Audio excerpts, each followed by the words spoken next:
من شكا إلى الله وصل ومن شكا من الله انفصل ወደ አላህ የሚማጸን ይደርሳል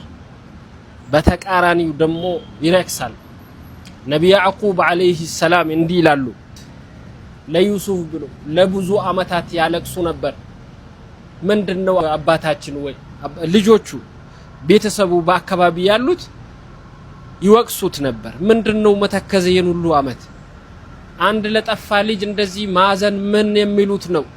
ስሉት አራተውኝ እኔ እኮ የሚማጸነው ወደ አላህዬ እኮ ነው ምን አገባችሁ እናንተ ነማ አሽኩ በቲ ወሁዝኒ ኢላላህ እንዴት የሚያስደስት አያ ነው ችግሮቻችንን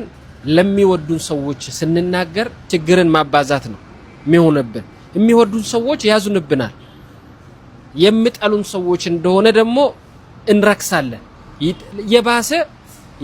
እየተናናቅን እንመጣለን ይንቁናል ስለዚህ من شكا إلى الله وصل ومن شكا من الله انفصل إنما أشكو بثي وحزني إلى الله ودع الله إنما صلنا ملاجه وبالله التوفيق والسلام عليكم ورحمة الله وبركاته